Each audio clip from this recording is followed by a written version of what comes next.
Hello ನಮಸ್ಕಾರ. ನನ್ನ ಹೆಸರು ಚೂಡ, ನಮ್ಮೂರು ಟಿಪ್ಟೂರು. ನನ್ನ ಭಗವದ್ಗೀತೆ ಶ್ಲೋಕಗಳು ಮೊನ್ನೆ ಮೊನ್ನೆ ಮೊನ್ನೆ ಹೇಳಿದ್ನಲ್ಲ, ಅದರಲ್ಲಿ 8 ಸ್ಟ್ಯಾಂಜ್ ಆಗಿದೆ. ಇದು 16ನೇ ಅಧ್ಯಾಯದಲ್ಲಿ 24 ಇದೆ. ಅದು ಮುಂದುವರೆದ ಭಾಗ. ಈಗ ಯೋಗ ದಿನದಲ್ಲಿ ಅರ್ಧ ಗಂಟೆ ಧ್ಯಾನ ಮಾಡ್ತೀವೋ, ಹಿಂಗೆ ಶ್ಲೋಕ ಹೇಳ್ಕೊಳೋದ್ರಿಂದ ನಮ್ಮ ಬ್ರೈನ್ ತುಂಬ ಚೆನ್ನಾಗಿ ಆಕ್ಟಿವ್ ಆಗುತ್ತೆ. ಇದು ಚಿಕ್ಕ ಮಕ್ಕಳೇ ಹೇಳ್ಬೇಕು ಅಂತ ಏನಿಲ್ಲ, ದೇವ್ರ ಮೇಲೆ ಕುತ್ಕೊಂಡು ದೊಡ್ಡವರು ಹೇಳ್ಕೊಬೋದು.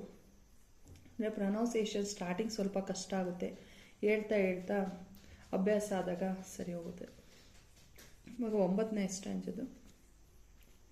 ಏತಂ ದೃಷ್ಟಿಮವಾಷ್ಟಭ್ಯ ನಷ್ಟತ್ಮಾನೋಲ್ಪಬುದ್ಧಯ ಪ್ರಭವಂತ್ಯುಗ್ರ ಕರ್ಮಾಣಃ ಕ್ಷಯಾಯ ಜಗತೋ ಹಿತಾ.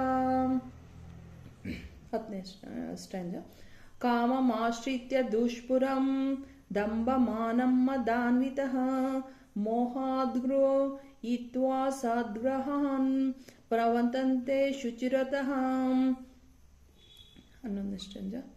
ಚಿಂತಾ ಮಾ ಪರಿಮೇಯಾಂಚ ಪ್ರಲಯಾಂತಮುಪಾಶ್ರಿತಃ ಕಾಮೋಪಭೋಗ ಪರಮಾಃ ಏತಾವದಿತಿ ನಿಶ್ಚಿತಃ. ಅಲ್ಲ 12ನೇ ಸ್ಟ್ಯಾಂಜ. ಆಶಾ ಪಾಶಾಶೈ ಬದ್ಧಃ ಕಾಮಕ್ರೋಧ ಪರಾಯಣಃ ಈಹಂತೆ ಕಾಮಭೋಗಾರ್ಥಂ ಅನ್ಯಾಯೇ ನಾರ್ಥ ಸಂಚಾಯನ್. 13ನೇ ಶ್ಲೋಕ.